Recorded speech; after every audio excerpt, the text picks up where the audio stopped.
on my way to Agile Auto to have them weld in a Vibrant Ultra Quiet Resonator to help tone down my exhaust, especially in the cabin during long drives. I ordered this Vibrant Resonator online. I'll put a link to it in my video description below. It's a straight-through design, so there should be no loss in power. Before I go in, let's check the current sound levels.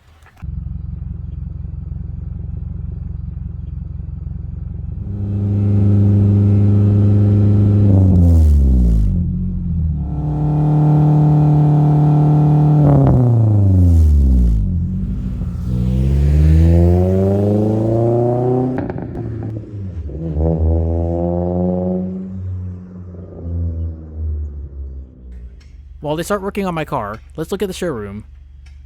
The last time I was here, they were on strict COVID lockdown, so I haven't even seen the inside since they moved to this location. They have a few cars on display here that you can check out. I'm probably going to spend most of my time in the lounge making use of the free Wi-Fi. Customers normally aren't allowed back in the shop, but I'm actually doing some computer network maintenance while I'm here. They have the mid-pipe off and it looks like they're getting ready to start welding. I've been coming to this shop since they first opened 18 years ago. Among a few things, I've had them make me custom seat brackets, a full turbo back exhaust with a divorced wastegate, and now this resonator install. That fits the spot perfectly. You want it as far forward as possible to maximize its effectiveness.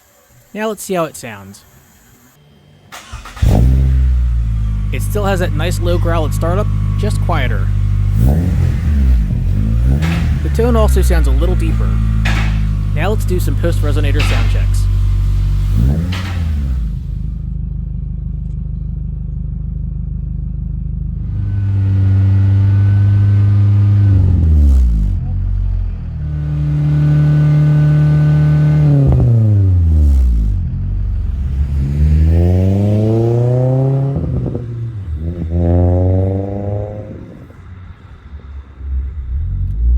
I'm really happy with the resonator.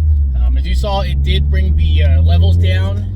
The drive home from Agile was actually much nicer. I didn't have any excess drone when I was cruising.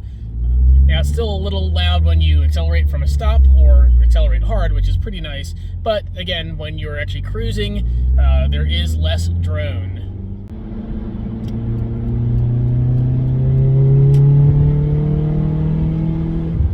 Any hint of rasp that I had from my catted exhaust is completely gone now.